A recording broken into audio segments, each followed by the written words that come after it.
Bismillahirrahmanirrahim. Fama dzannukum birabbil alamin. Fama mongko te apa dzannukum te persangkaan sira kabeh birabbil alamin kelan pengirane sak alam kabeh. Iz abadtum nalikane nyembah sira kabeh ghairahu ing liyane Allah. Apa mbok sangka anau sak temne Allah iku yatruku bakal ninggal sapa Allah kumeng sira kabeh bila ikobin kan tanpa siksa.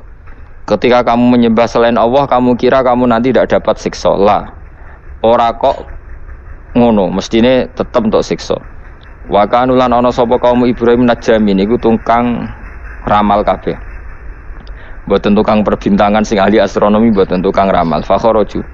Mongko metu sapa kaum Ibrahim ila idin maring lebaran nagum kedhe kaum. Wa tarakulan ninggal sapa kaum tu amahum pangane kaum inda asnami ana ing berhala-berhalane kaum.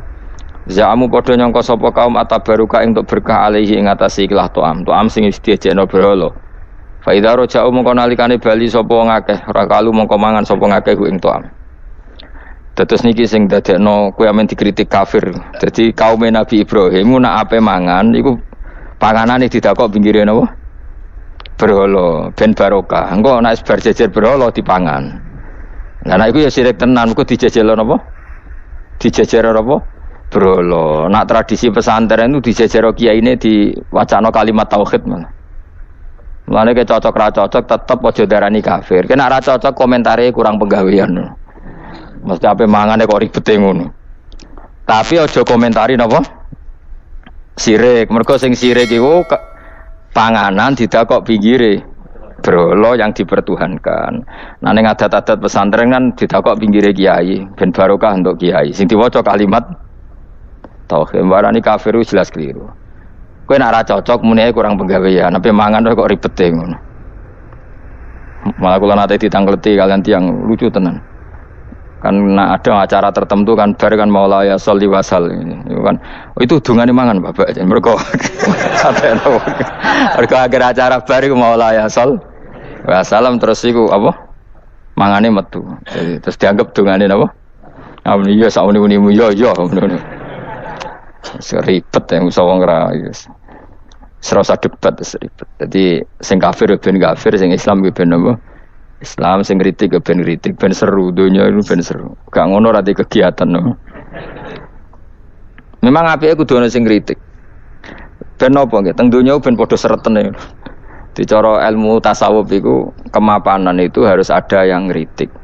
Tapi ora niat gedeng, tapi ben urip gak nyaman mbek makhluk, engko nek ora nyaman mbek makhluk balik ning Allah Subhanahu wa taala. Makanya kalau ning hikam apa patah, kamu akan sakit karena gesekan sosial. Kenapa kamu dibikin sakit supaya tidak nyaman dengan makhluk, kemudian balik ning Allah Subhanahu wa taala. Setelah balik itu terus kita hanya nyari ridane Allah taala. Mergo ridon nas ghayatun la tudrak. Kepengin disenengi angger wong, itu satu cita-cita yang enggak akan kesampaian. Karena tadi mertamu gak ono mangan-mangan kesane iku kaya ora tamu. Amen mangan terus kaya tamune kelaparan. Teko-teko tawani mangan bangune wong kelaparan tapi. Terus napa dalil-dalil sing sepihak ngoten ora usah diimani guys. Pokoke kunane kuno iku agama ini sudah napa nggih pun ngoten niku pun melahirkan salah paham. Karena manusia itu suka istiqlal birra'yi, suka ngikuti pendapatnya apa? Sendiri. Jadi manusia mulai lahir itu apa? Istiqlal birra'yi, apa? Ingin mengikuti pendapat sendiri. Ya tapi itu tadi apa ya? Ya sudah seperti itu. Beragama itu ya angel-angel gampang guys.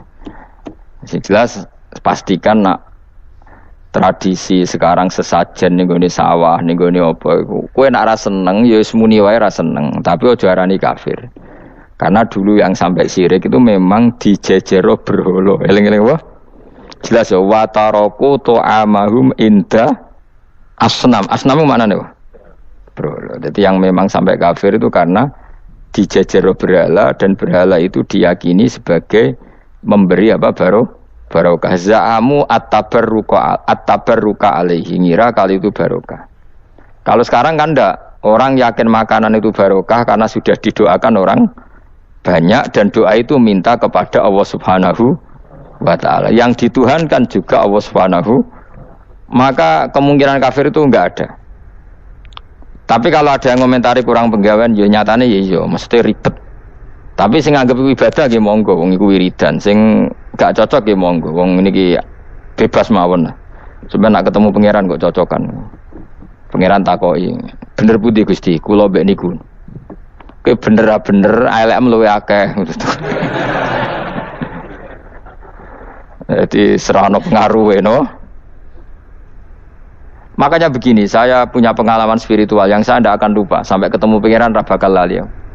Saya itu dulu tuh heran seheran-herannya. Kenapa Allah muji Ibrahim itu kadang sederhana sekali, hanya ngendikan maka anak Ibrahimu Yahudiyau. Ibrahim itu tidak Yahudi, tidak Nasrani. Itu kan enggak kata pujian yang luar biasa. Misalnya kayak muji Ruhin ini salah. Ruhin itu yura bajingan, yura preman. Kan hebatnya mana? Mestinya pujian itu kan alim alama atau wali. Ini enggak. Ruhin itu yura bajingan, yura preman.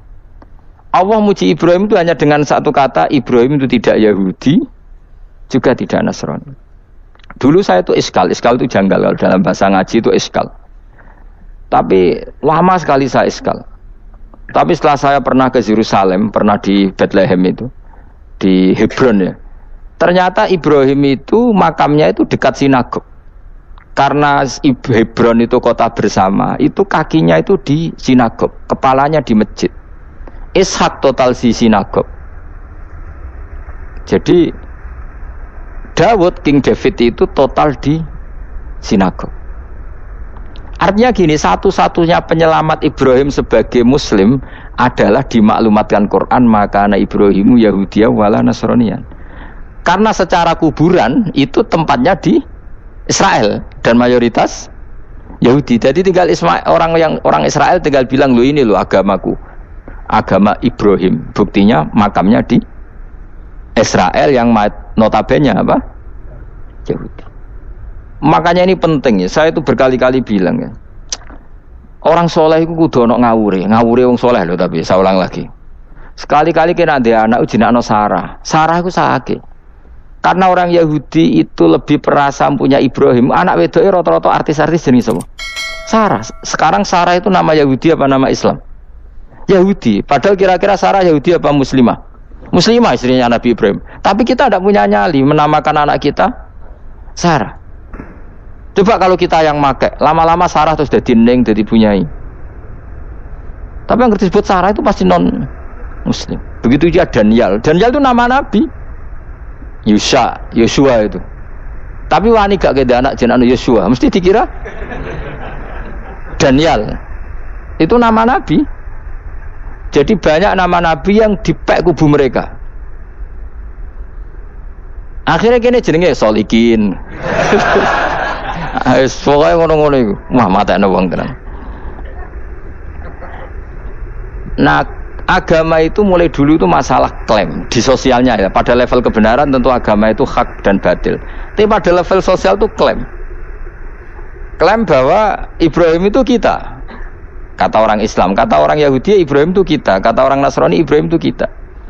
Sebab perdebatan itu ketika diputuskan Yerusalem, Hebron, terus Bethlehem, itu dianggap kota internasional, kota bersama. Sehingga di sana itu yang namanya Nabi itu kadang kakinya di masjid, kepalanya di sinagog, atau pokoknya separonan. Jadi saya pernah sholat di masjid Ibrahim itu harus melewati sinagog. Itu tak inceng Nabi Ishak itu nang tengah-tengah sinagog. Ibrahim lumayan, sirahe nang masjid. Jadi hanya satu bangunan. Sama persis di masjid Yerusalem itu masjid apa? Baitul Maqdis itu. Tembok yang satu yang sebelah ini dipakai tembok ratapan, tembok yang sama yang satu dipakai masjid. Itu jangan satu tembok, bukan dua tembok. Makanya tiga agama ini unik, musuhan tapi titik keramat itu menunjuk yang sama. Orang kok berhubung ra cocok wis aku tak ning Bantul, enggak ada yang seperti itu. Semuanya di titik itu.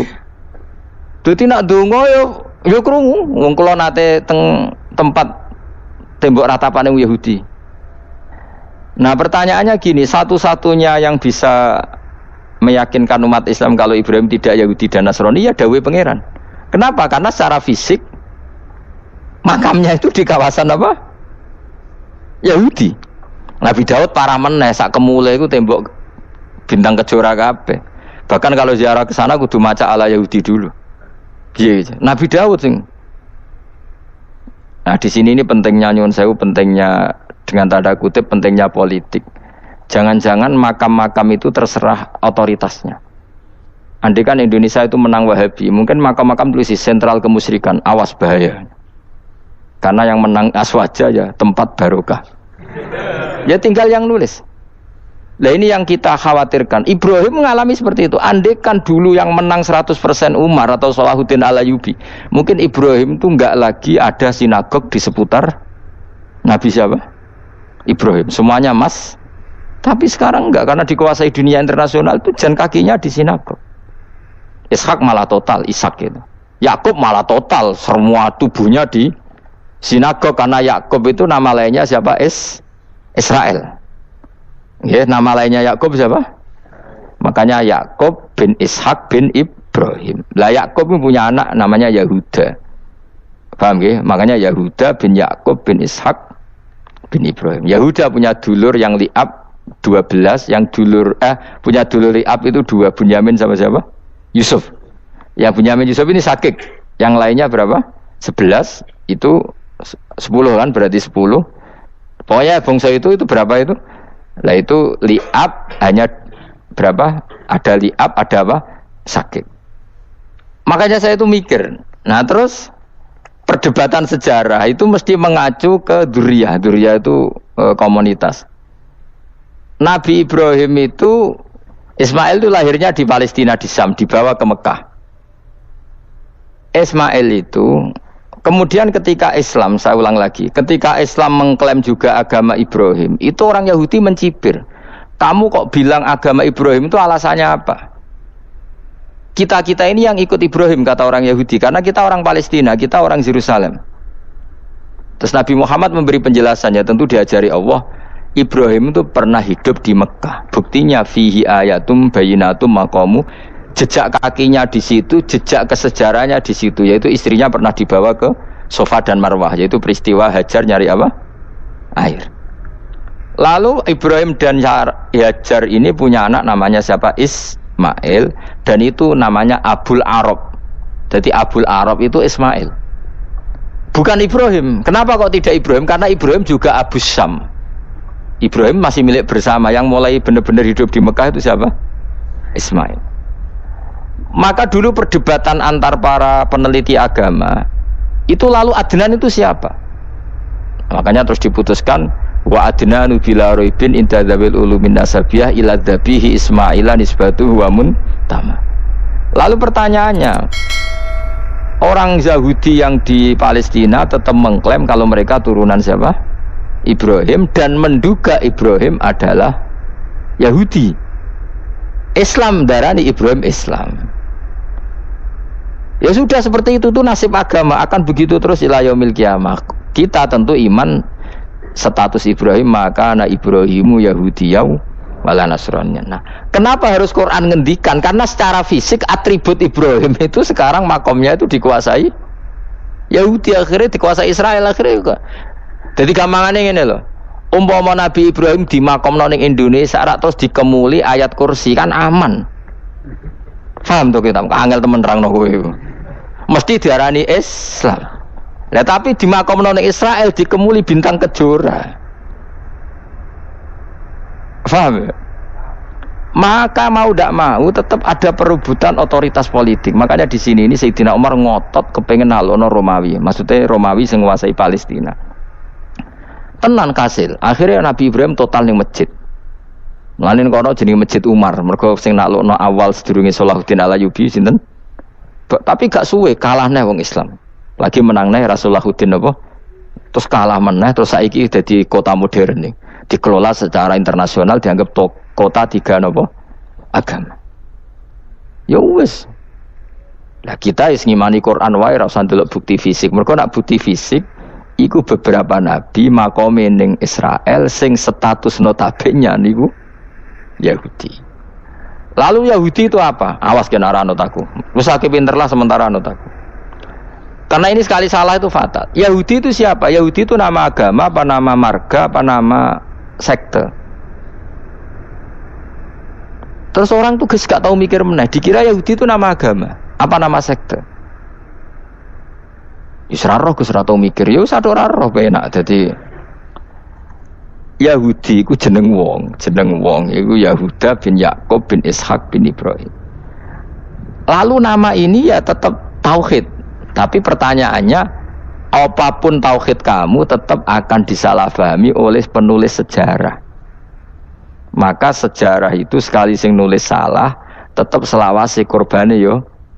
Jadi pemenuhan kebutuhan yang sebenarnya adalah kita berusaha menghindari sebanyak mungkin kebutuhan yang sekunder, yang enggak penting. Bukan memenuhi semua yang kita inginkan. Jadi misalnya begini ya, kalau kita lapar, itu keinginan kita itu makan enak apa asal makan? Tentu jawabannya asal makan yang sehat. Tapi kalau nuruti nafsu kita, makannya yang enak, teman makan ya enak.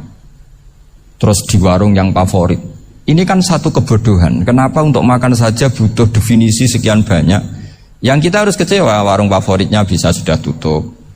Atau kita ke sana harus macet. Ribet.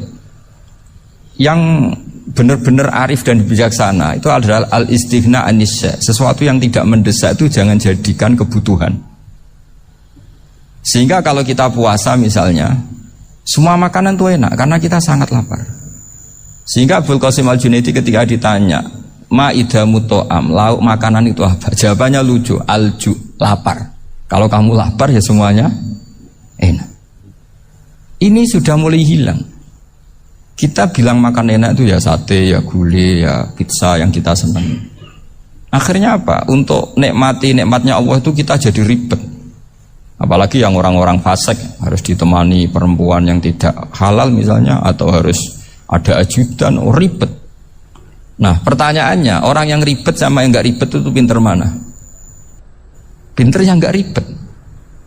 Nah ini kearifan-kearifan yang mulai hilang. Lalu siapa yang bisa mewarisi itu? Ya ulama.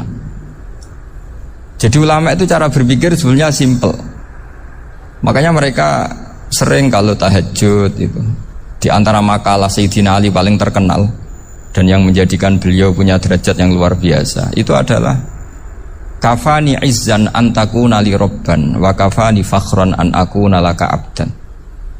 Ya Allah, saya ini sudah begitu mulia, begitu terhormat dan sangat-sangat terhormat karena yang menjadi Tuhan itu Engkau. Jadi rumus pertama itu karena menjadi Tuhan itu Engkau. Hanya Tuhan yang abadi, Tuhan yang pertama, hanya Tuhan yang al-awwal. Coba ya Allah, kalau saya ini punya Tuhan Fir'aun, punya Tuhan mati jadi tontonan lagi, itu kerennya di mana coba? Andai kan kita punya Tuhan Fir'aun, atau punya Tuhan yang asal-usulnya manusia, apapun hebatnya manusia itu, kita punya Tuhan manusia itu. Tuhan yang lapar, yang kalau nggak makan mungkin pingsan, mungkin bisa kena COVID, nanti Tuhannya diisolasi, kayak apa?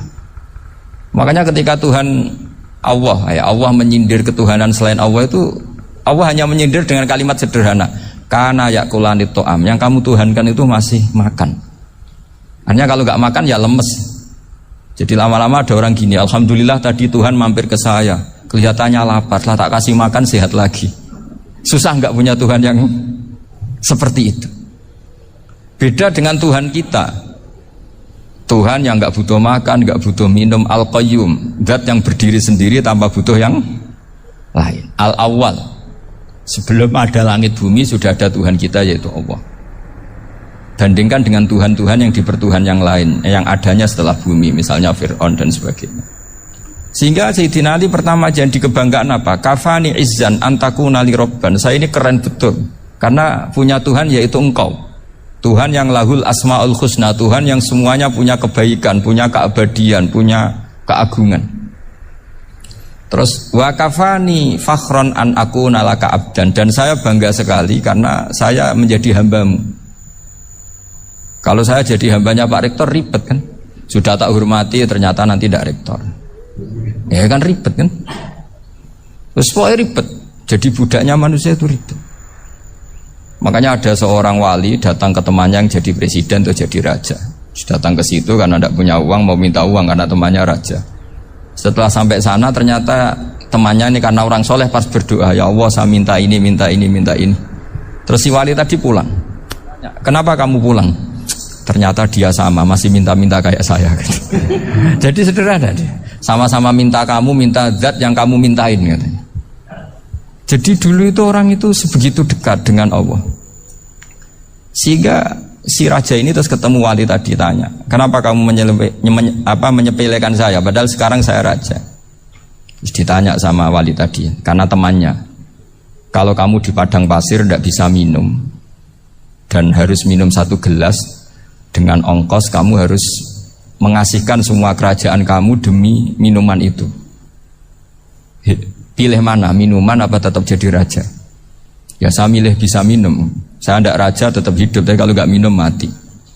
Bagaimana Anda bangga dengan satu kerajaan sing la yusawi kak samain, yang tidak sama dengan segelas air. Jadi artinya terus mereka melihat jadi raja itu ya biasa, jadi presiden biasa, jadi rektor biasa. Karena mereka biasa berlogika, hakikatul izzah itu ya taqarrub ila Allah, yang benar-benar terhormat itu ya dekat dengan Allah. Begitu seterusnya mereka bikin paradok-paradok yang aneh, tapi itu menjadi pelajaran. Bapak saya Ki Nur Salim itu senang baca anekdot Nasiruddin Koja. Itu kalau bikin orang-orang aneh, itu dia datang ke satu pesta, pakai baju lusuh, pakai sarung lusuh atau celana lusuh, sama Sohibul Bait yang punya acara dibiarin. Setelah dibiarin dia pulang pakai jas, pakai dasi, pokoknya keren. Dihormatin, pakai alpat, pokoknya dihormatin. Silakan. Pas dia disuruh minum, minumannya itu disokkan saja ke sakunya. Jas, kamu harus minum yang banyak, karena kamu yang dihormati, bukan saya. Terus makanannya semuanya diletakkan di saku, ada yang apa? Ayo kamu makan yang banyak. Alpatnya juga gitu, dikasih sate apa? Ayo kamu makan yang banyak. Mereka tidak melihat saya, melihat kamu. Akhirnya orang satu pesta itu istighfar semua, berarti kita ini salah. Terus dia pidato, kenapa kamu ngomong gitu? Tadi saya datang, orangnya sama. Gara-gara beda pakaian, penghormatannya beda. Berarti yang berhak dapat makanan ini jasa ya, bukan saya. Betapa naifnya kita sebagai orang. Ternyata kita masih hormat sesuatu yang seperti itu, yang atribut lah. Jadi orang-orang sufi itu orang yang bisa menertawakan dunia. Akhirnya ya, pertama dia dianggap orang gila, masa jas dikasih makan, dikasih minum. Tapi secara fikih dia benar, haram dia makan. Karena pas dia datang dibiarin, setelah pakai jas dikasih makan. Berarti hakikat yang dapat rezeki siapa? Jasnya apa orangnya? Jasnya apa orangnya? Jasnya. Jadi itu orang-orang sufi, kearifan orang-orang dulu itu bisa ngelola hal-hal yang keseharian menjadi luar biasa. Ada seorang wali melihat istrinya makan 1 piring, anaknya makan 1 piring. Ditanya, kalian kenyang? Wah, kenyang sekali. Melihat anaknya minum kopi 1 cingkir, seneng. Kalian seneng sekali. Wah, kalau seneng dengan hal-hal yang murah bisa, ngapain harus seneng dengan hal-hal yang mewah? Bodoh sekali saya. Sehingga terus mereka bisa qanaah. Qanaah itu ya hidup itu simple, sederhana. Jadi tentu saya tidak akan ngomong yang muluk-muluk. Selain itu tidak bidang saya juga apa ya. Kita ini butuh obat di kondisi Covid seperti ini. Butuh kesederhanaan, butuh apa ya, istighna tadi. Kita harus istighna billah an ghairillah. Jadi sudah cukup bahwa Allah ini segalanya. Sehingga tadi saya dengarin himnenya Unisula, yang paling saya kagum adalah dimulai dengan kalimat-kalimat thayyibah. Di antara tugas suci Nabi Ibrahim dan semua Nabi adalah wa ja'alaha kalimatam baqiyatan fi aqibi. Nabi Ibrahim itu Nabi yang diberi gelar Allah. Dia adalah Nabi yang menjadikan kalimat tauhid itu kalimat yang abadi. Fi akibih, di anak turunnya, di semua generasinya, baik anak turun karena gen maupun karena pembinaan, karena pendidikan. Ini penting sekali saya utarakan karena apa? Satu kehidupan itu sebenarnya digerakkan oleh kata-kata, oleh mutu kalau oleh bahasa modern. Sehingga banyak ulama mengatakan al-ibarat kutun li'ailatil mustami'in, bahwa redaksi atau moto atau pegangan hidup itu penggerak kehidupan. Sehingga sebetulnya manusia itu digerakkan oleh kalimah-kalimah itu, oleh moto-moto itu, oleh prinsip-prinsip hidup itu. Misalnya orang Palestina itu tiap hari ke pasar gitu. Mereka ke laut gitu. Ditanya, kenapa tidak takut tembak Israel? Jawabannya lucu. Kena tembak ya mati, nggak makan ya mati, nggak kerja ya mati. Ya sudah, sama-sama mati ya, mendingan aktivitas normal. Tapi saya tidak menyarankan itu untuk melawan Covid. Ini cerita saja. Kamu jangan provokator itu. Karena ini wilayah sensitif. Jadi banyak orang yang poligami. Kalau ditanya alasannya gitu, istri 1 ya cerewet, 2 ya cerewet, mendingan 4. Ya banyak ya gitu. Tapi ada yang kebalikan, istri 1 cerewet saja hampir jantungan, apalagi 4, tinggal matinya kan gitu. Itu semua yang menggerakkan itu kalimat. Kalimat itu satu pegangan. Banyak orang loh yang nggak ingin jadi rektor tuh banyak loh Pak Bejo. Jangan kira semua dosen ingin jadi rektor. Melihat rektor sibuk rapat, mempertahankan reputasi Unisula, terus sering pegang kepala. Ngapain repot-repot? Jadi tukang sapu aja dapat gaji, ngopi, rokokan, selesai.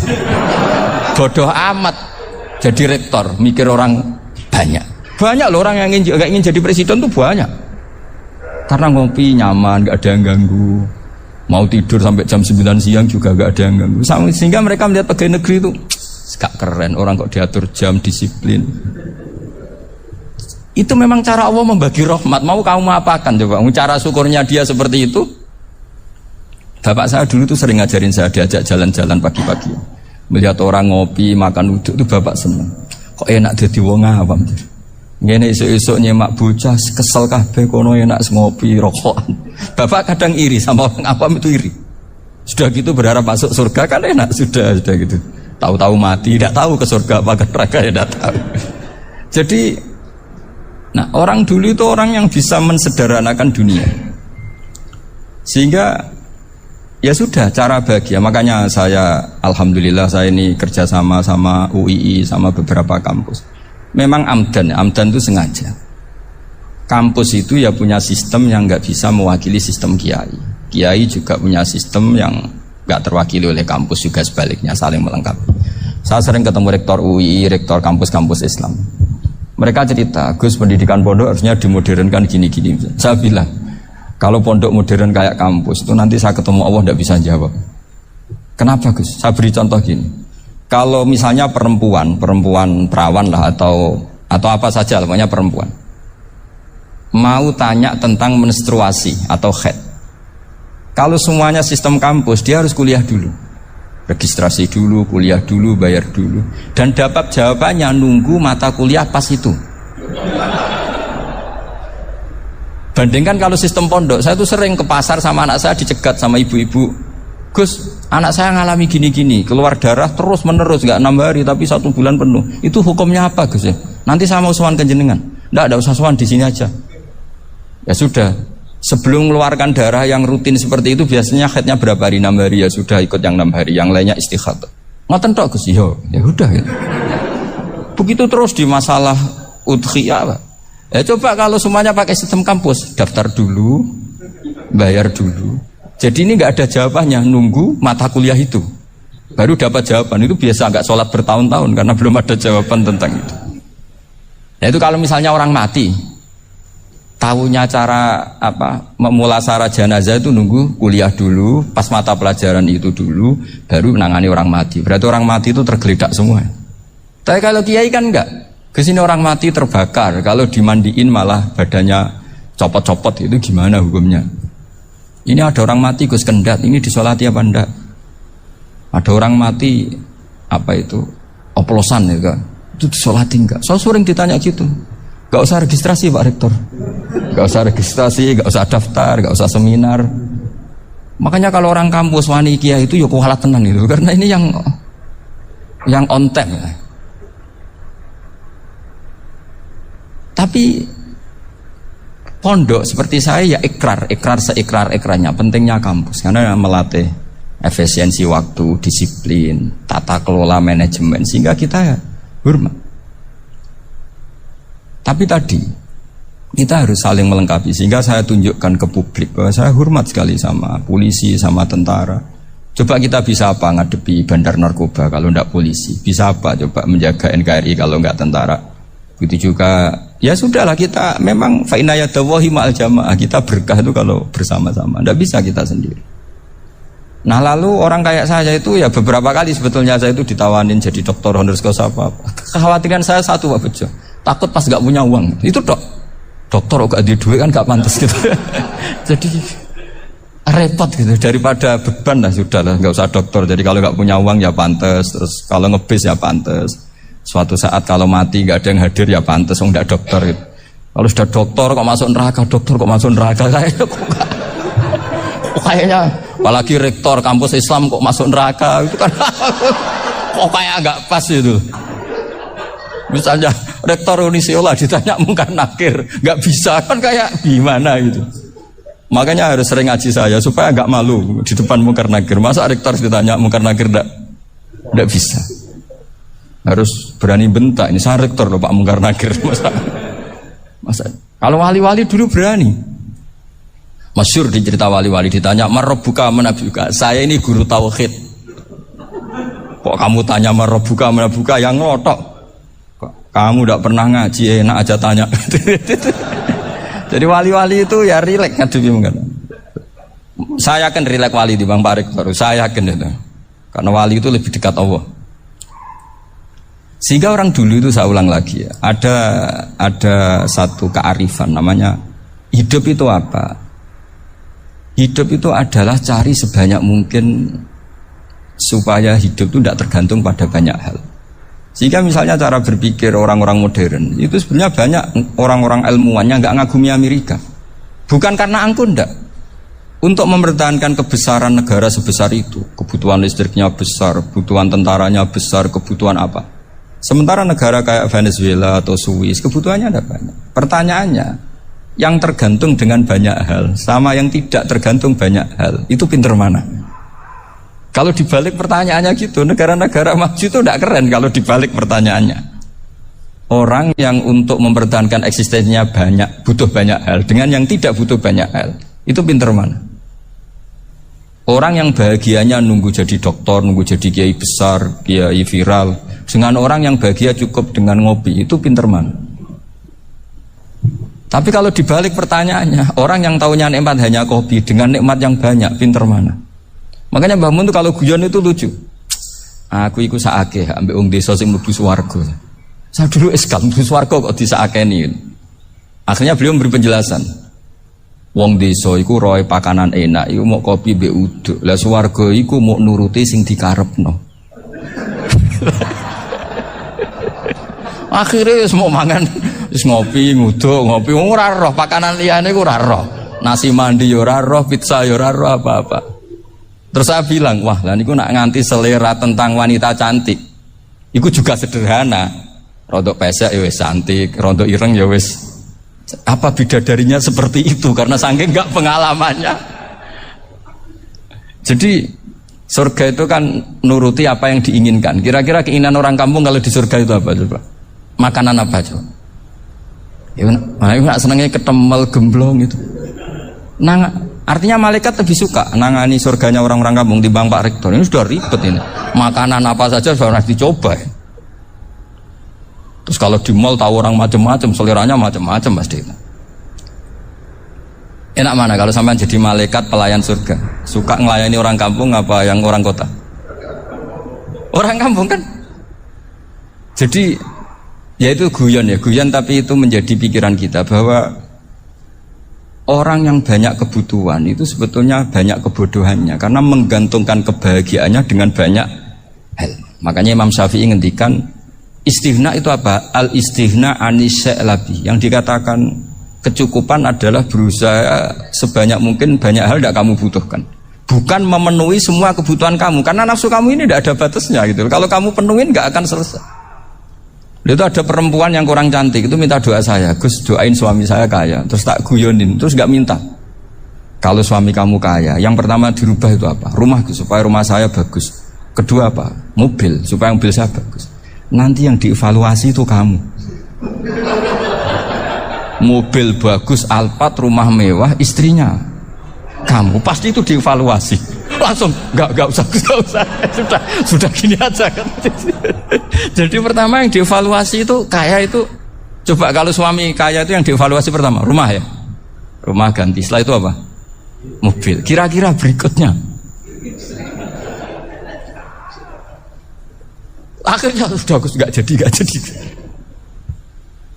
Nabi Ibrahim itu pernah minta umur panjang. Keren umur panjang. Sama Allah nggak dijawab. Datang orang tua gitu mertamu ke Nabi Ibrahim, terus disuguhi dikasih kurma. Apa itu? Kok kurma apa? Anggur yang sudah matang sekali, sudah dimakan. Setelah dimakan meler keluar lagi, dimakan lagi meler lagi. Terus Nabi Ibrahim masuk lagi ke kamar. Ya Allah, doanya tak cancel. Nanti kalau saya tua kayak itu.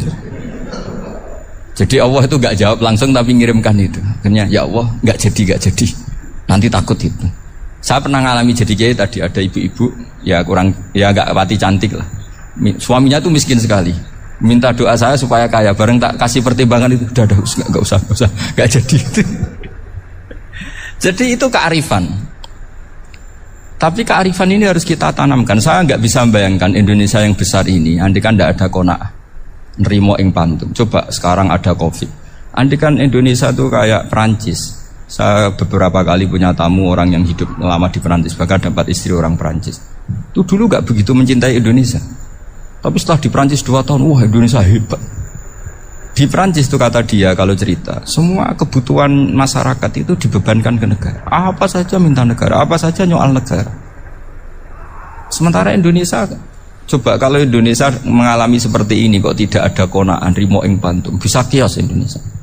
Orang miskin nyalahkan negara, kelaparan nyalahkan negara, apa saja. Tapi barokahnya dididik kiai, jogeman nyalahno wong liya. Urip pun romo ing pantum, diame. Sampai gak ngerti kalau Covid. Banyak tuh orang-orang kampung itu, orang lugu-lugu itu.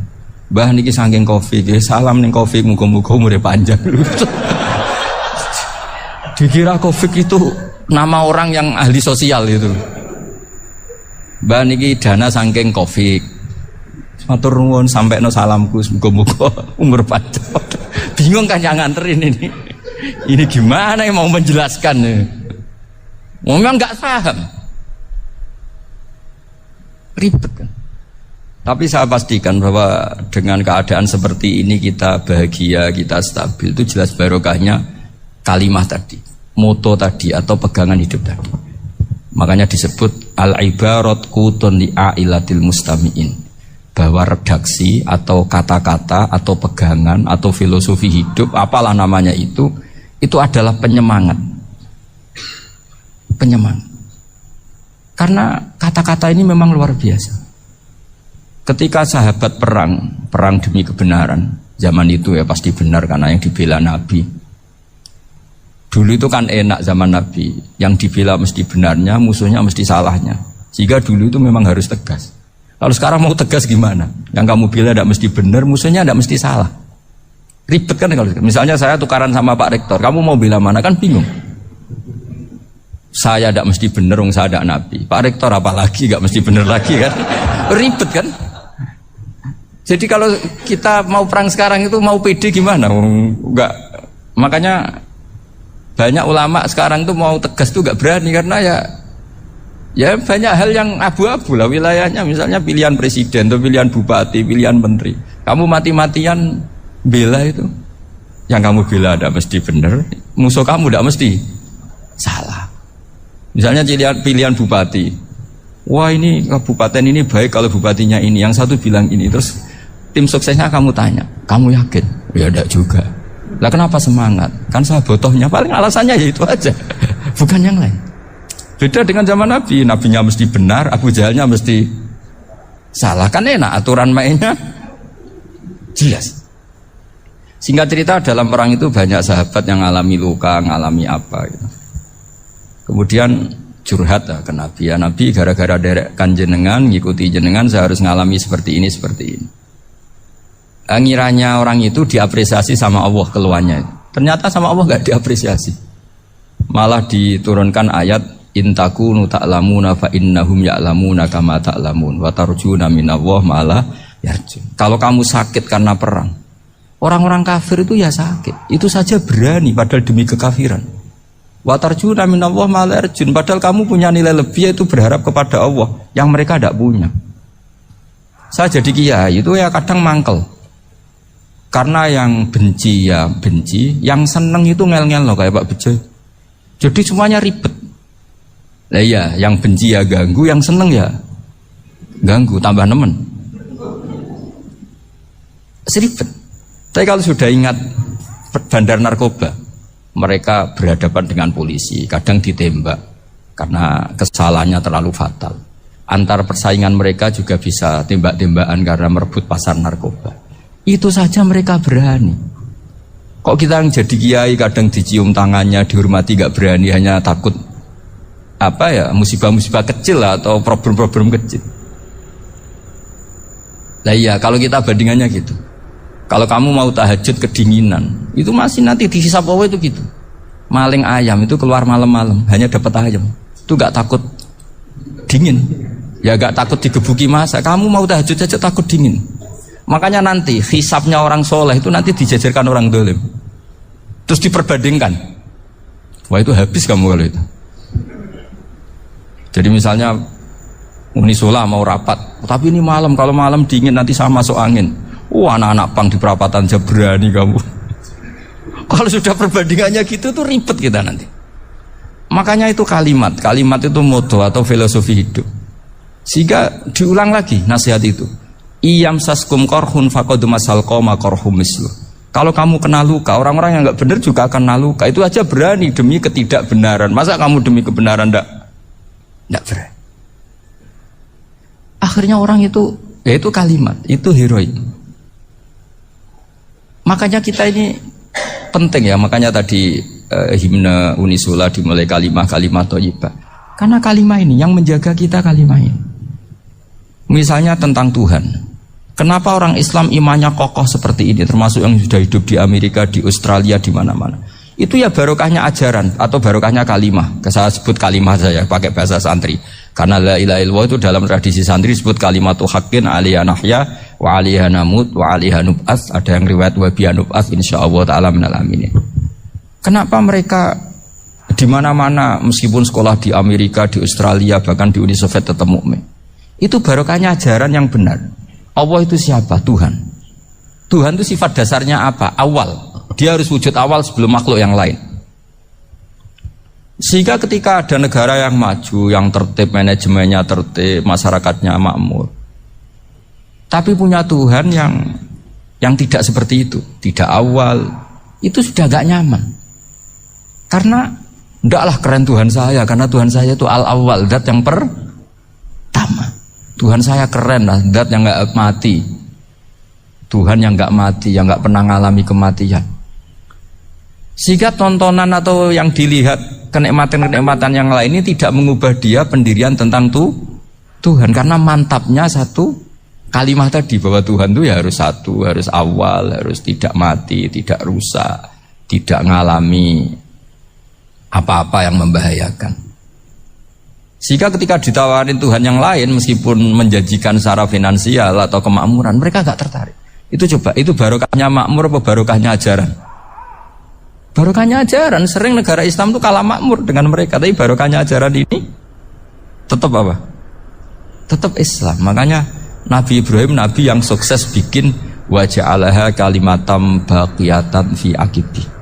Sehingga kita ini bukti sama orang tua misalnya, itu ya karena ajaran.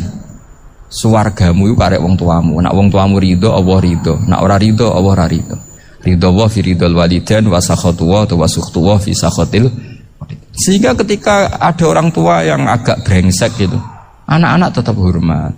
Punya orang tua yang miskin, yang sudah miskin, tukang tombok nomor, banyak kan di kampung gitu. Ya tetap hormat.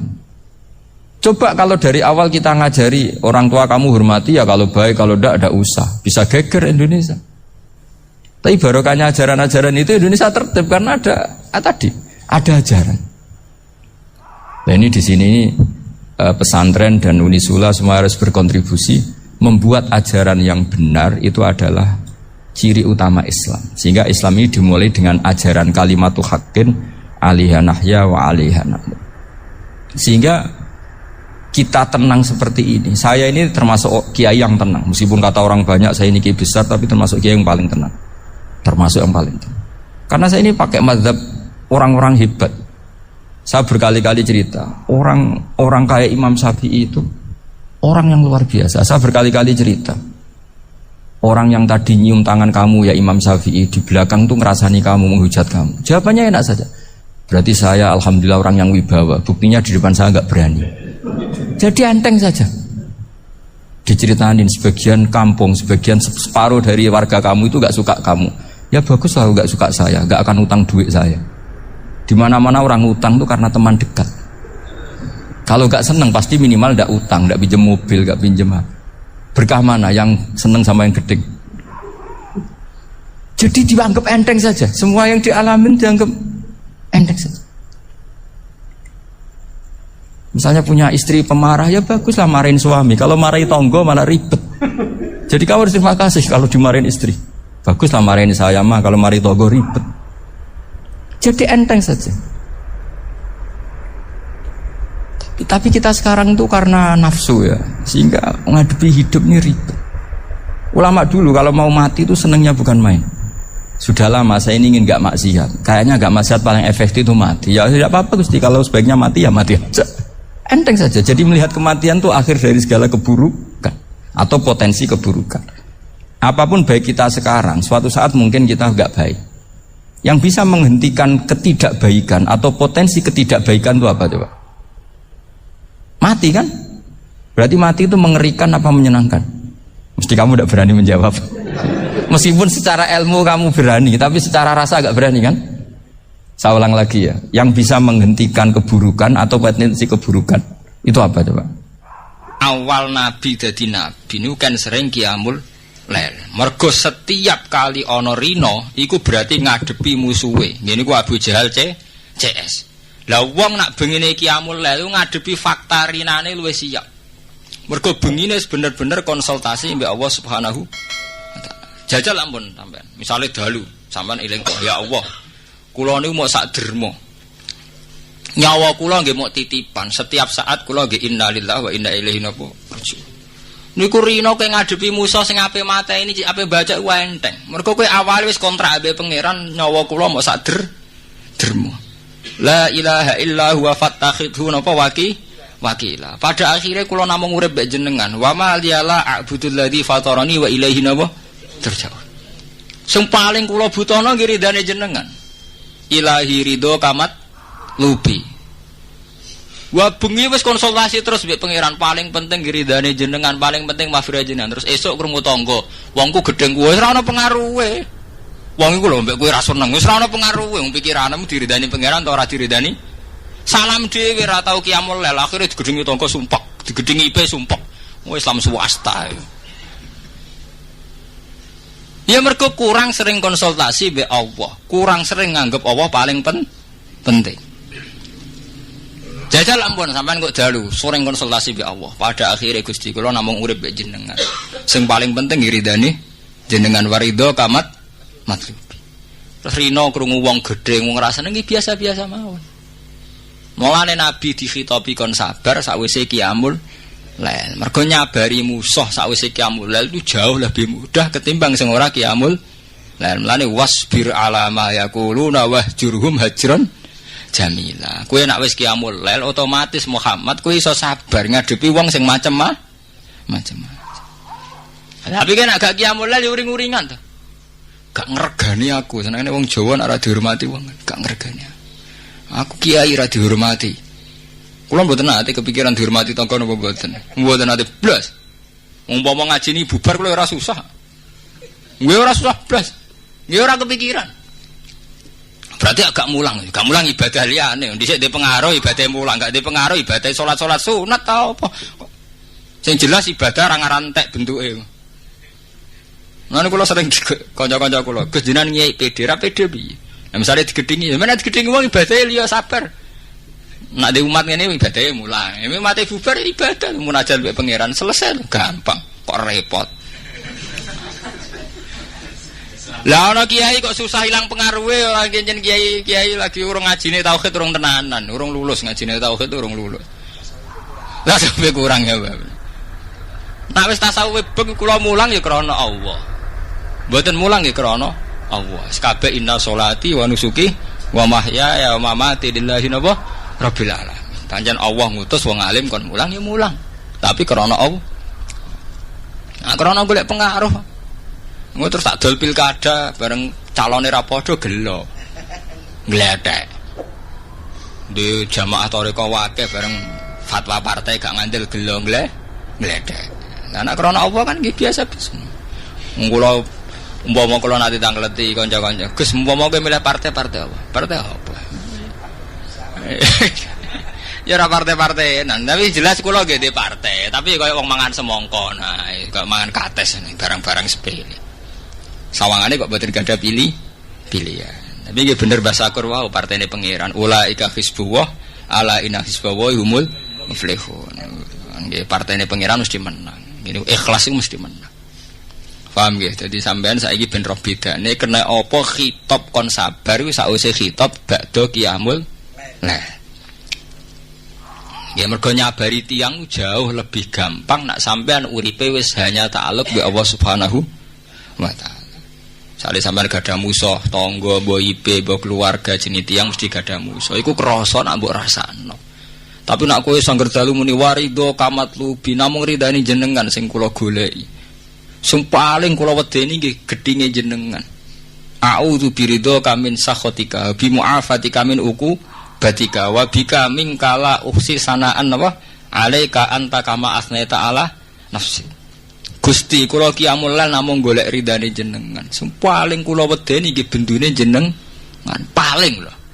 Bareng ngono setengah pitu dikandhani ana tangga gedeng ya glethek enteng ae. Tangga-tangga ku sapa? Makhluk. Khawatir kabeh ora penting kah? Tapi bukan karena angkuh mboten. Nggih memang saking ta'aluke mbek Allah Subhanahu wa taala. Ngan kula bolak-balik wonten kiai-kiai sangatan kula lapor kula Gus kula nu digedhingi tiyang Gus anyaran kiai. Nah jenengan pede. Lah piye nek ada susah digedhingi? Nggih susah Gus kiai kok digedhingi umate. Ngajimu ora lulus ya ngene iki. Ngajimu kurang bar. Lah mesti ning Quran ora ana diridani wong ta ora sing ana radhiyallahu anhum baradu. Ana perlu mbok pikir ridho mek pangeran. Ora ana didikan Quran diridani tangga apa ora tangga. Mari Quran mbok leh lho. Paham lha soal apik mek tangga ya ora krana digedhingi pancen perintah Nabi mangkana yu'minu billahi wal yaumil akhir falyukrim napa jarahu. Berarti atas nama iman kita diperintah apik mek tangga. Ora kok atas nama kompensasi sosial, kowe aja terjebak mek teori modern. Nek kowe apik ambek tangga diapiki, itu teori menjebak. Akhirnya kowe buak Allah. Kalau baleni nggih. Aja geman ke anut-anut teori modern, teori-teori sing menyesatkan. Kowe nek apik tangga diapi. Itu satu teori transaksional, berarti APM ben diapi. Nak kita apik mek tangga pancen perintah Allah. Kowe nek iman billahi wal yaumil akhir falyukrim. Kowe nek iman tenan ngapiki tangga. Lah berhubung atas nama iman ketika tangga iku gak ngimbangi ngapiki kowe ora kecewa. Wong APM krana Allah Subhanahu taala. Tapi nek krana teori kowe nek apik diapiki, lah barang apiki jebule kono ora apik. Kowe rugi kan? Wes gak digajar pangeran rugi. Jadi teori-teori ngono menjebak. Teori sing buak pangeran. Nggih, padahal ciri utama wong Islam iku sing nganggo hukume pangeran. Iku pancen cara hukume Allah, wong ana apik mek tangga. Tapi aja diwalik, kena apik diapi. Ya akhirnya kan transaksional, artinya ngapiki mu kepengin diapi. Buah ning wong ben sampean dibuahi kan. Memang konstitusi Kiai harus gitu lah, tamuddanna ainaika. Kenal orang lebih tinggi itu kan resiko. Misalnya saya Kiai Desa, mungkin punya keri tua sudah seneng, punya kijang tua sudah seneng. Gara-gara kenal Pak Wahid naik Kempri, waduh kok saya kalah itu. Kenal orang itu kan resiko. Mungkin dosen-dosen sini kalau kenal saya di Rembang juga resiko. Di sini gak ada cium tangan, melihat saya dosen, wah gak enak jadi dosen. Jadi memang harus dibatasin. Sekiranya mungkin orang terus karena latamud dan nanawa ainaika ilham. Kamu jangan sering melihat orang lain yang mungkin secara lahir dapat nikmat yang lebih tinggi timbang Anda. Kalau kamu gak bisa ngelola hati Anda bisa hasut, Anda bisa dengki. Paling tidak Anda bisa ada syukur. Saya itu sering didolani pejabat. Juga sering melihat pejabat di TV-TV. Naik mobil aja ada yang naikkan. Bahkan kalau wudhu itu anduk aja ada yang bawa. Itu kalau yang gak kuat, weh naik jadi pejabat. Ya makanya terus konstitusi Kiai itu mengatur, sudahlah mata kamu itu kamu batasin. Jangan melihat sesuatu yang potensi ya, potensi menjadikan Anda tidak apa syukur. Jadi saya mohon, ini memang konstitusi saya sebagai Kiai, jadi saya tapi di hati saya tetap akrab. Saya doakan semua untuk UI, untuk semua orang Indonesia kita doakan. Kita ingin semuanya tambah baik, tambah. Ya, ngoten mawon. Assalamualaikum warahmatullahi wabarakatuh. Hingga di beberapa riwayat dijelaskan ada orang yang 500 tahun ibadah, nggak pernah maksiat. Ditanya sama Allah, kamu masuk surga karena apa? Karena ibadah saya ya Allah. Ya sudah, surga kamu 500 tahun saja, karena ibadah kamu 500 tahun. Ini cerita umur-umur orang dulu. Ya Allah, katanya surga engkau ini selamanya. Ya kalau yang selamanya itu rahmatku, kalau amal kamu terbatas ya surganya sesuai amal kamu ya terbatas. Ya sudah ya Allah, berarti masuk saya surga saya ini karena fadl engkau, karena anugerah engkau. Itu namanya apa? Diroyah. Diroyah itu satu kajian analisis di mana kita percaya riwayat, tapi kemudian punya logika, punya diroyah. Ini penting supaya tauhid kita ini kuat. Jadi dulu ada orang yang sangat cerdas, namanya Jubair bin Mut'im. Dia saking cerdasnya, juga kaya, juga tokoh, dikirim sebagai delegasi pembebasan Asra Badrin, tawanan Badar. Kemudian pas datang ke Masjid Nabawi, Nabi delalah pas baca Wattur wa kitabim mastur. Sampai pada titik Nabi baca Am khuliqu min ghairi syai'in am humul khaliqun. Apakah penciptaan yang sedemikian canggih itu dimulai tanpa perwujudan, tanpa sesuatu yang real, yang maujud? Orang itu langsung bersimpuh, matur, ya Rasulullah saya Islam. Kada qalbi yatir, hampir hati saya, otak saya, pikiran saya itu terbang. Karena logika yang dibangun ateisme misalnya, kalau alam raya ini dimulai dari nihilisme, berarti logikanya apa? Al-adamu yakhluqu maujudan. Alam raya ini kan maujud. Maujud itu ada. Kalau yang lebih dulu itu ketiadaan, berarti ketiadaan menjadi sebab kewujudan. Kalau dalam bahasa Arab itu al-adamu yakhluqu maujudan. Sesuatu yang harusnya nggak jadi faktor karena ketiadaan menjadi faktor sesuatu yang nyata. Itu kan nggak masuk akal. Ya kalau alam raya ini ada al-adam sing yasbiku maujudan, berarti alam raya ini al-adamu yakhluqu maujudan, sesuatu yang tidak ada menciptakan yang ada. Dengan logika itu terus kita ngaji, diajari sama guru-guru kita, sifat dasar Allah itu maujud. Wallahu maujudun qadimun. Terus masuk. Yang harus distatuskan pertama dari Allah itu apa? Maujud, wujud. Karena dengan wujud ini layak menjadi penyebab adanya alam raya ini. Sehingga ketika kita menolak faham nihilisme atau ateisme, faham tanpa Tuhan, tanpa pencipta awal, kita punya diroyah bahwa tidak mungkin ketiadaan ini menjadi sebab perwujudan alam raya ini. Yaitu am khuliqu min ghairi syai'in. Masa alam raya ini diciptakan tanpa sebab yang nyata, yaitu wajibil wujud. Siapa itu? Allah Subhanahu wa ta'ala. Begitu juga menyangkut sholawat. Orang boleh beda pendapat tentang redaksi sholawat. Ada yang sholli ala Muhammad, ala Sayyidina Muhammad, Nabi Muhammad. Monggo lah masalah redaksi saja. Tapi setelah dianalisis, Nabi itu Pak Rektor jadi Nabi setelah Nabi Isa saking dihormatinya sampai dituhankan. Juga jadi Nabi yang ada cerita masih hangat, orang Yahudi itu bunuh Nabi. Jadi yang satu mendudukkan Nabi sedemikian tinggi sampai kayak Tuhan, yang satu menjatuhkan Nabi sedemikian rendah sampai dibunuh. Kayak apa susahnya jadi Nabi Muhammad SAW. Kemudian dengan gampang Hadaddin agama ini bikin syariat yang bernama sholawat. Redaksinya monggo lah sesuai tradisi masing-masing. Allahumma sholli ala Muhammad, Allahumma sholli ala Sayyidina Muhammad, ala Nabiyina Muhammad, monggo lah. Tapi yang jelas redaksi ini kalau didiroyah dikaji, Allahumma itu Tuhan, Tuhan itu pemberi. Wa Muhammadun wa in jalla qadruh abdun min ibadi. Muhammad apapun tinggi derajatnya tetap berstatus hamba. Sehingga agama ini terjaga oleh syihotus sholawat. Agama ini terjaga oleh redaksi sholawat. Yaitu Allah tetap pemberi sebagai Tuhan yang enggak tersaingi, la syarikalah. Rasulullah Muhammad wa in jalla qadruh, apapun prestasinya, bisa mi'raj, bisa apa saja, tetap seorang hamba yang butuh muhtajun ila rahmatih. Jika redaksi Allahumma sholli ala Muhammad ini mengukuhkan yang Tuhan tetap Tuhan, hamba pilihan tetap hamba pilihan. Tentu dengan redaksi ini kemudian kita mendudukkan Nabi benar-benar posisi terhormat. Yaitu orang yang paling berhak dapat askat tahiyat, mendapat penghormatan Allah paling tinggi, yaitu Rasulullah Muhammad SAW. Dan itu diulang-ulang oleh Allah. Subhanalladzi asra bi'abdi. Status hamba ini diulang. Lagi-lagi ini bernama diroyah. Bernama apa? Contoh ketiga misalnya fihi ayatum bayinatum maqamu Ibrahim. Dulu orang Yahudi itu ada diskusi masif. Syaratnya Nabi itu mbah-mbahnya harus Nabi, harus keturunan Nabi.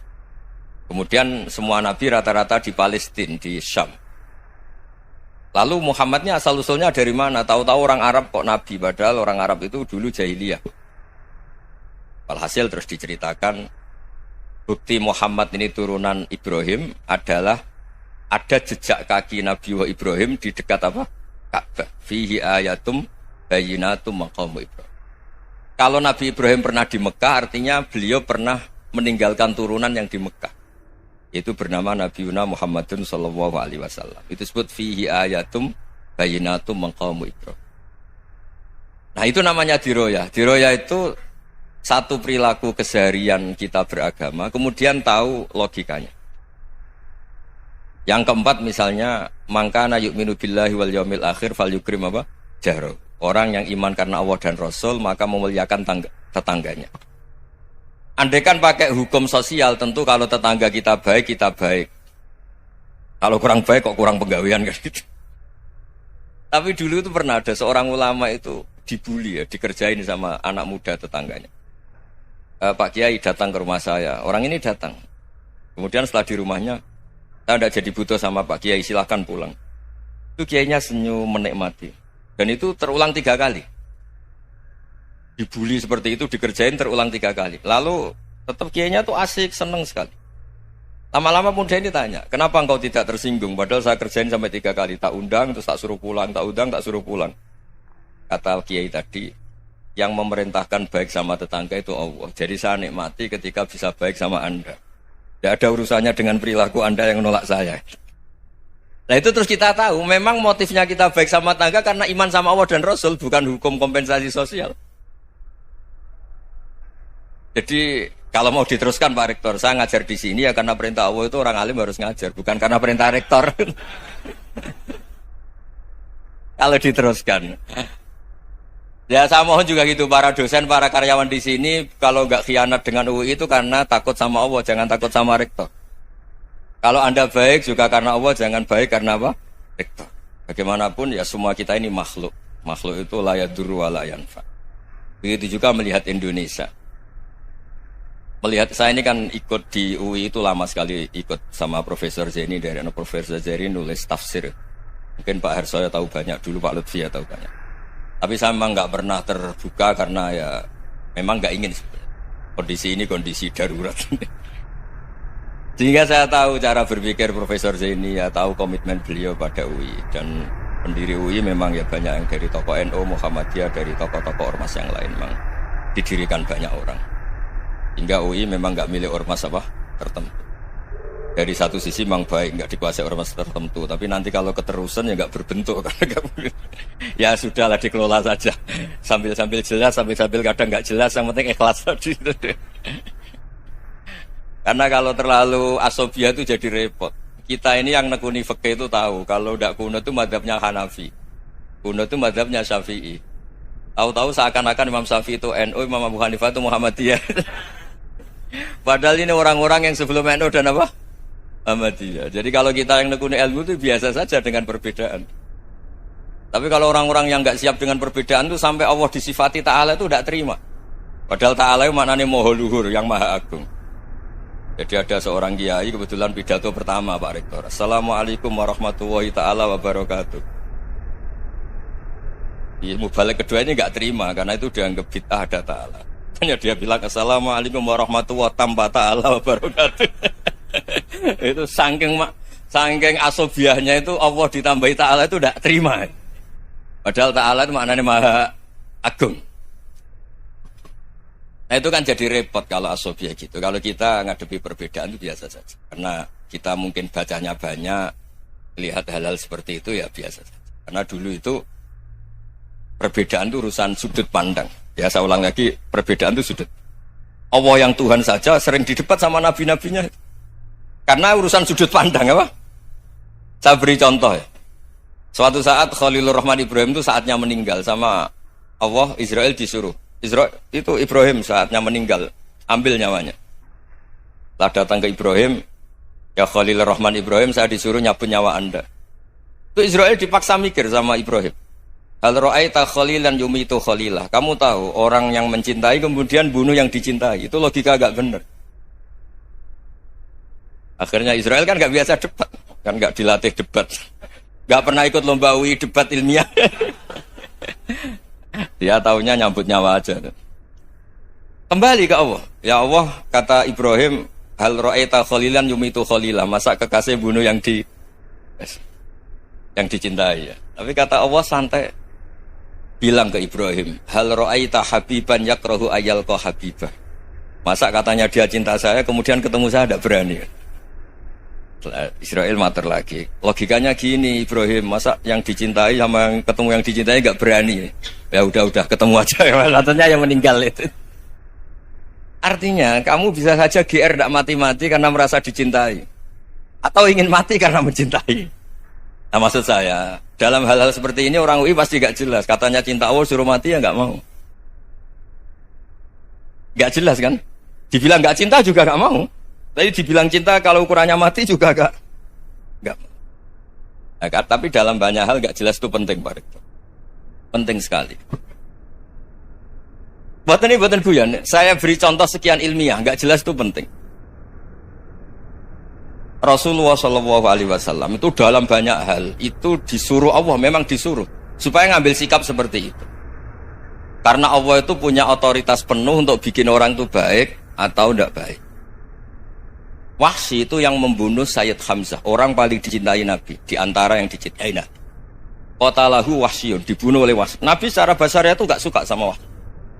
Sampai cara lahir ya ingin corong Jawa ingin masuk nol. Tapi apa kata Allah? Laisa laka minal amri syai'un aw yatuba alaihim aw yu'adzibah. Itu tidak wilayah kamu Muhammad. Malah Wahsy dikasih tobat sama Allah. Khalid bin Walid. Itu perang Uhud kalah itu karena ide brilian Khalid bin Walid. Pas itu masih panglima kafir. Yaitu pura-pura kalah, ghanimah dilepas, sahabat turun, pasukannya naik, walhasil orang Islam kalah. Khalid bin Walid akhirnya juga masuk Islam. Orang yang secara basariah Nabi itu gak siap. Kebalikannya juga ada. Sa'labah itu orang sampai gelar hamamatul masjid. Ini pas ngaji mesti ingat salam. Dia di masjid terus. Setiap habis salam tuh lari karena istrinya nyuwun sewu masih berpakaian yang tidak pantas. Kenapa engkau terburu-buru pulang? Pakaian yang dipakai istri saya sekarang saya pakai. Ya pakaian sarung itu kayak Pak Rektor kan fleksibel. Ini khusus mau Ramadan, tidak akan sarungan terus, gak usah khawatir. Jadi ini tadi sudah perjanjian. Saya yang kiai celananan, beliau yang rektor pakai sarung. Jadi, iya. Supaya itu barter madhab. Tapi hanya sekali ini aja, bukan. Jadi jangan diharapkan ini jadi tontonan terus-menerus. Dan ini barter madhab. Saya sama Profesor Kores juga sering gitu. Saya pakai sarung yang dihadiahi beliau pakai sarung yang dihadiahi saya. Memang itu tradisi Islam. Tahadau tahabu, kamu saling memberi hadiah maka kamu saling mencintai, bukan riswah, bukan riswah. Walhasil terus Sa'labah ini mbok saya didoakan Nabi supaya saya kaya, supaya tidak sering ganti-ganti pakaian seperti ini sama istri saya. Jangan-jangan kamu miskin itu lebih baik, ngotot minta didoakan. Didoain Nabi kaya terus lama-lama ninggal sholat, ninggal jamaah. Itu Allah belum tersinggung. Yang mulai Allah tersinggung itu kan saya sering fatwa di mana-mana, sering memberi saran. Mumpung kamu miskin itu sering sedekah, karena kalau sudah kaya itu tidak bisa. Saya memberi analogi gini. Kalau saya masih santri miskin, punya uang 100.000, diminta guru saya 50 tak kasihkan, padahal itu 50%. Punya 2 kambing kurus, diminta guru saya 1 pasti tak kasihkan, padahal itu 50%. Jadi kalau punya sapi Brahman atau sapi limusin yang harganya itu 100 juta, punya 2, diminta 1 boleh enggak? Tidak boleh. Saya punya motor butut 2, diminta teman saya 1 boleh. Tapi kalau Davidson Harley itu nggak boleh itu. Nah, Walhasil itu kalau kita miskin, misalnya kita zaman kuliah atau zaman mondok atau zaman apa saja, punya uang 100 ribu, narik temannya sampai 50 ribu kan biasa. Tapi setelah 1 miliar, berani nggak kamu kasihkan 500 juta? Sama-sama 50%. Enggak kan? Nah Salabah gitu, ketika zakat masih per 40 kambing, 1 kambing, itu sebenarnya kan masih ringan. 41, 82. Kambingnya itu sudah mabenal jabalen. Barang dihitung zakat karena sudah ribuan, jumlahnya sampai 400 kambing. Banyak lah pokoknya. Terus kata Salabah, ini pemerasan. Karena jumlahnya besar. Allah tersinggung karena nabinya dianggap narik zakat itu dianggap kharat, dianggap pemeras. Allah tersinggung kemudian fa'aqobahum nifakon fi qulubihim ila yaumil. Dia ditegur munafik. Semenjak itu terus tadi kembali gak jelas tadi. Barkohnya gak jelas itu menjadi orang tuh bijak. Ini sekarang nakal, jangan-jangan nanti jadi orang baik. Yang sekarang baik, jangan-jangan suatu saat jadi tidak baik. Semua orang introspeksi. Gak ada jaminan kalau kita sekarang baik akan baik terus. Gak ada jaminan kalau kita sekarang buruk akan buruk terus. Sehingga terus banyak kiai-kiai bijak tuh memang lahirnya gak tegas. Tapi gak tegas itu yang menjadikan bijak. Karena sama-sama mungkin. Itu yang disebut laisa laka minal amri syai'un aw yatuba alaihim wa yu'adzibum. Itu tidak wilayah kamu. Ketika Allah mengomentari orang munafik juga wa yu'adzibal munafiqina insya'a aw yatub. Bisa saja ada yang disiksa, bisa saja ada yang dikasih tobat. Karena pola yang kita analisis itu semuanya menurut kita. Bukan menurut kemaslahatan orang apa? Saya punya sekian contoh cerita. Orang yang sowan kiai baik-baik, mungkin bawa gula atau salam tempel, tidak tahu lah.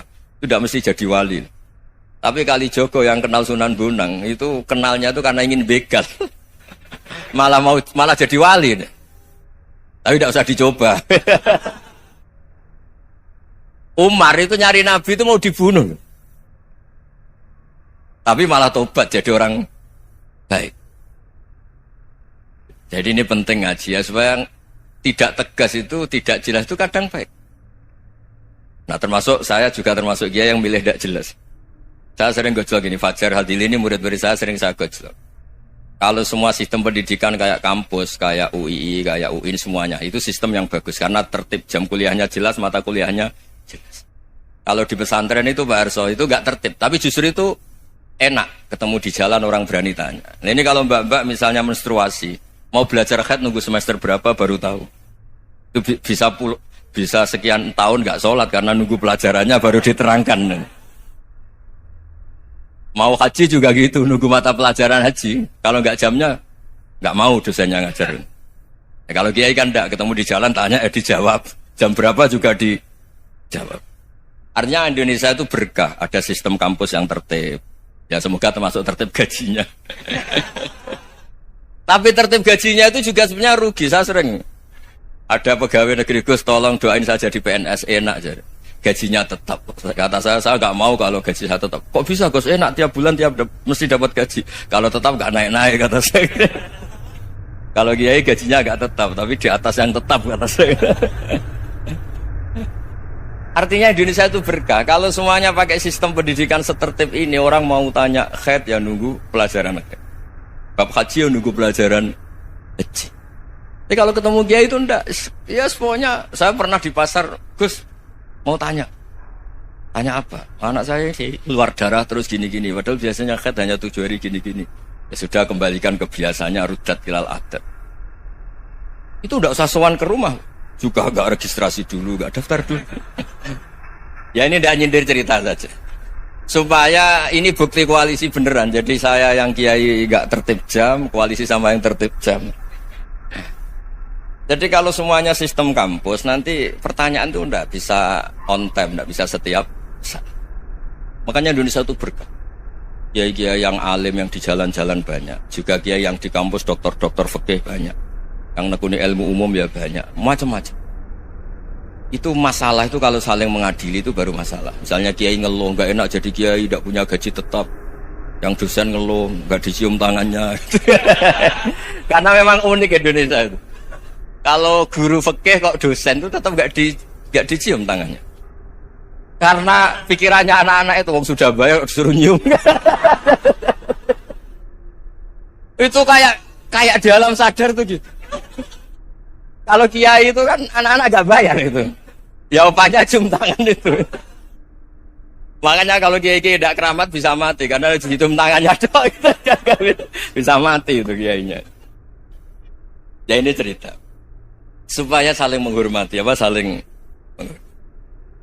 Jadi kalau makanya itu pakar-pakar akhlak ya, pakar-pakar etika peradaban.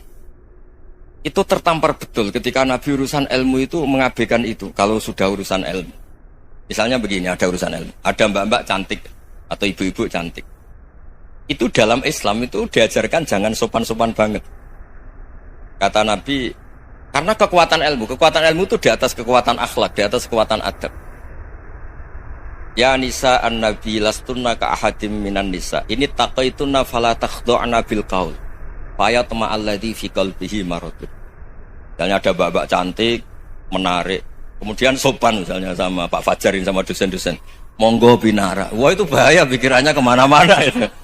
Orang yang imannya pas-pasan, berarti mau. Maksud saya kalau cantik, menarik, ketemu di jalan, biarin aja dosennya mau kemana, biarin aja. Gak usah dihormatin. Kalau dihormatin, Pak mau kemana sadere no bisa bahaya ya. Nah, biarin aja. Kalau tanya, Dek ini alamatnya mana? Cari sendiri Pak. Karena hanya dengan cara itu si Pak dosen ini gak kepikiran. Gak ada orang suka orang kedus itu gak akan. Tinggal sudah cantik, sopan.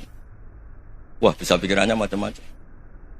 Itu ilmu. Fala takhdu'na bil qaul. Kamu jangan terlalu lirih kalau ngomong. Fayatma alladzi fi qalbi maradun. Orang yang pikirannya masih kotor pasti berpikir yang negatif. Anda mungkin demi sopan sama dosen Anda. Tapi sejauh mana dosen Anda juga berpikir positif. Itu kan uji iman sama uji nyali. Nah, sama pejabat yang sopan sama kiai mungkin punya Alphard, punya Robicon, punya terus bawa uang banyak. Terus sama kiai cium tangan hormat. Jangan-jangan kiainya yang pikirannya macam-macam. Ini berarti bisa jadi muhibbin potensial misalnya. Nah, saya ini termasuk kiai yang pengagum ilmu. Sehingga saya sama orang yang medit, yang kikir sama saya itu saya senangnya bukan main. Kenapa? Karena kalau orang medit itu gak berhak nuntut. Tapi kalau orang lomo 1 juta minta surga, 2 juta ya minta apa? Surga. Gus, salam template. 200.000 aja kadang minta surga. Tapi kalau yang kikir-kikir ya sudah salaman tok sudah, gak minta apa-apa kan dia tahu diri, nggak bayar kok minta. Maksud saya Islam itu luas, dinikmati saja Pak, dinikmati saja. Nah itu diroya, maksudnya itu diroya. Diroya itu kamu tahu aturan Islam itu kamu harus yakin khairihi wa syarrihi minallah, semua itu ujian, tapi kemudian dikaji. Makanya saya ini termasuk pengagum Imam Syafi'i. Imam Syafi'i itu dikasih tahu. Ada orang yang di depan engkau cium tangan hormat tuh di luar ngomong-ngomong, ngata-ngatain Anda. Imam Syafi'i tertawa-tawa sowan. Ada ini dikata-katain di luar kok. Kok tidak kamu anggap munafik malah tertawa. Berarti saya wibawa, di depan saya nggak berani. Dianggap enteng saja. Dibilangin, sebagian orang kampung sini nggak suka sama engkau. Baguslah, tidak akan pinjam uang sama saya. Di mana-mana orang pinjam minta tolong itu karena seneng. Kalau benci kan enggak. Intinya dianggap enteng saja. Yang terjadi di dunia itu semuanya dianggap enteng saja. Man asa ilaika faqat atlakoka. Yang berburuk sama kamu itu membebaskan kamu. Coba kalau akrab, titip. Ya misalnya akrab sama Pak Fajar, bilangkan ke Pak Rektor, sangkap tuh jadi guru tetap atau apa, kan ribet. Kalau tidak cocok kan nggak minta apa-apa.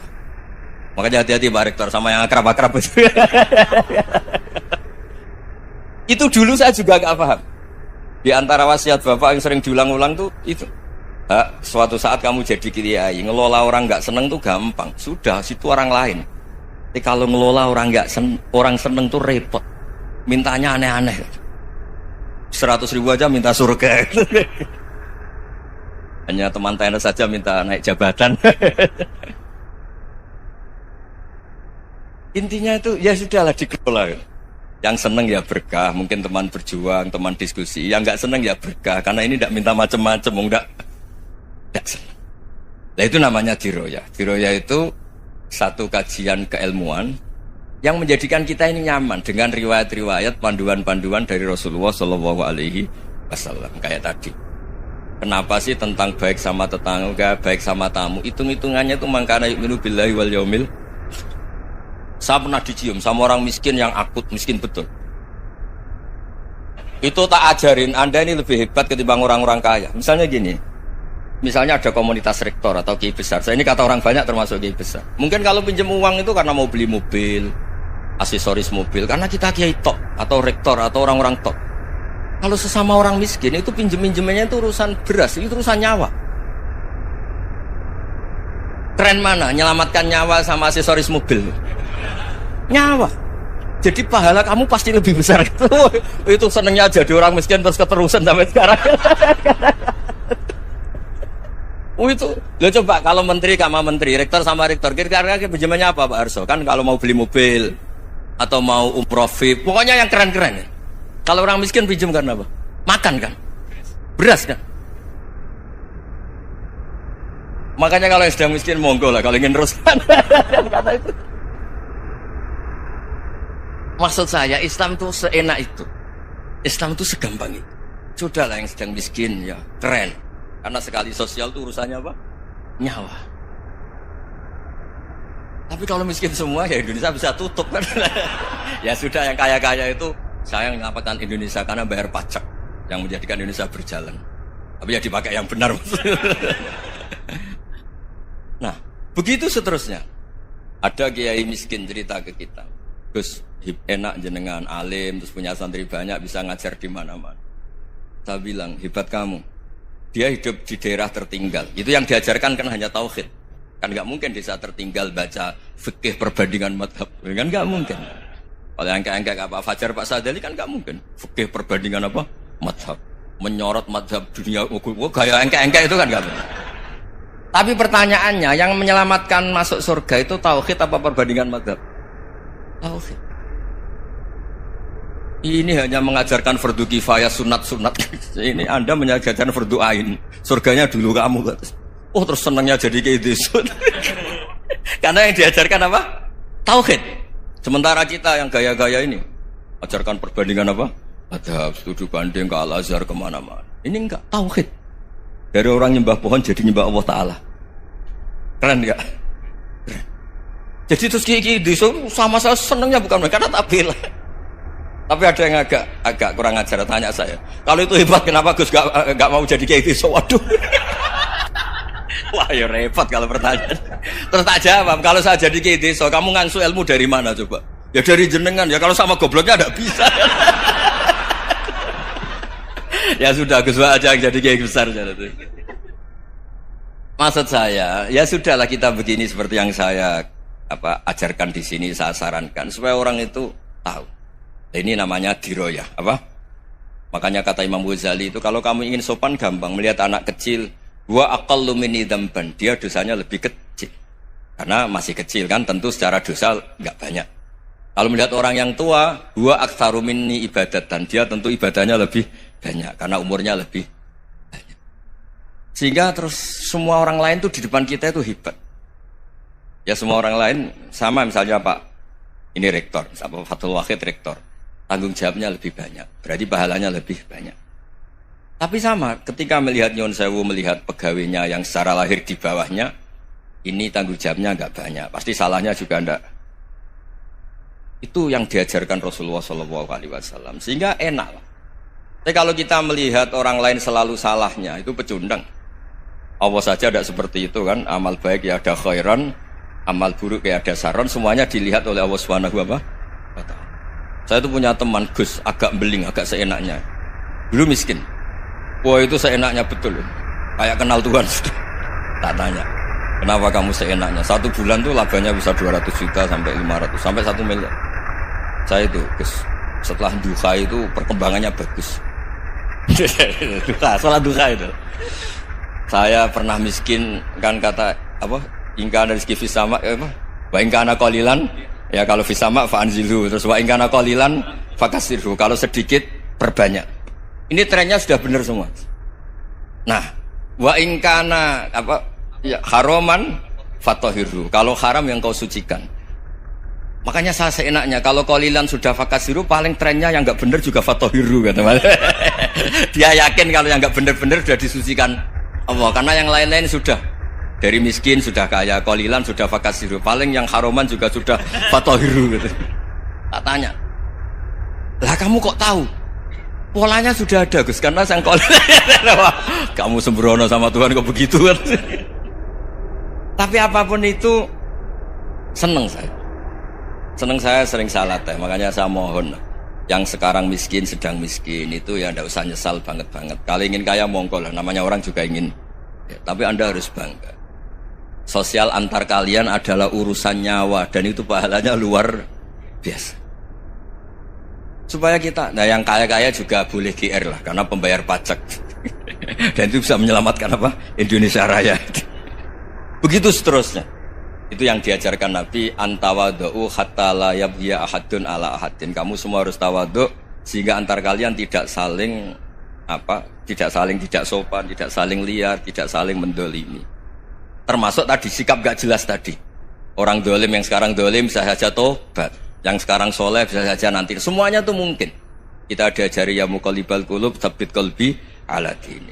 Jadi keliru kalau kita dalam banyak harus tegas, gak mesti. Al halalu bayyinun wal haramu bayyinun. Tapi ada wa bainahuma umurun mustabihat. Ada yang wilayahnya itu abu-abu. Misalnya ada perempuan cantik misalnya, contoh paling gampang. Kalau kamu ajari secara serius, kamu bisa saja tergoda jadi fitnah. Tapi kalau orang soleh gak berani ngajarin, kemudian digunakan orang fasik, malah menjadi orang nakal, kita juga tanggung jawab. Kamu mau tegas gimana? Wilayahnya sama-sama mungkin. Wilayahnya sama-sama mungkin. Yang dekat pejabat mungkin terkontaminasi KKN. Tapi kalau pejabat gak dekati orang soleh, punya perilaku yang gak soleh, yang repot juga Indonesia kan? Nah hal-hal seperti itu kita tidak perlu ngambil sikap. Maksudnya nggak usah ngambil sikap, ya kita buktikan kalau milih satu madzhab, kita buktikan semuanya lebih baik, semuanya lebih bermanfaat, semuanya lebih berperadaban. Karena nggak bisa dihindari wa bainahumain. Termasuk nyuwun sewu, saya mohon maaf sama mulai Pak Harso, Pak Lutfi sampai Pak Fathul Wahid. Saya ini termasuk kiai yang nggak suka dekat sama orang-orang top. Bukan karena hasud. Memang konstitusi kiai harus gitu, la tamuddanna ainaika. Kenal orang lebih tinggi itu kan resiko. Misalnya saya kiai desa, mungkin punya keri tua sudah seneng, punya kijang tua sudah seneng. Gara-gara kenal Pak Wahid naik Camry, waduh kok saya kalah itu. Kenal orang itu kan resiko. Mungkin dosen-dosen sini kalau kenal saya di Rembang juga resiko. Di sini gak ada cium tangan, melihat saya di sana, wah gak enak jadi dosen. Jadi memang harus dibatasin. Sekiranya mungkin orang terus, karena latamud dan nanawa ainaika ilah, kamu jangan sering melihat orang lain yang mungkin secara lahir dapat nikmat yang lebih tinggi timbang Anda. Kalau kamu gak bisa ngelola hati Anda bisa hasut, Anda bisa dengki. Paling tidak Anda bisa ada syukur. Saya itu sering didolani pejabat. Juga sering melihat pejabat di TV-TV. Naik mobil aja ada yang naikkan. Bahkan kalau wudhu itu anduk aja ada yang bawa. Itu kalau yang gak kuat, wih naik jadi pejabat. Ya makanya terus konstitusi kiai itu mengatur, sudahlah. Mata kamu itu kamu batasin. Jangan melihat sesuatu yang potensi ya. Potensi menjadikan Anda tidak apa? Syukur. Jadi saya mohon, ini memang konstitusi saya sebagai kiai. Jadi saya, tapi di hati saya tetap akrab. Saya doakan semua untuk UI, untuk semua orang Indonesia kita doakan. Kita ingin semuanya tambah baik, tambah. Oke, ngoten mawon. Assalamualaikum warahmatullahi wabarakatuh.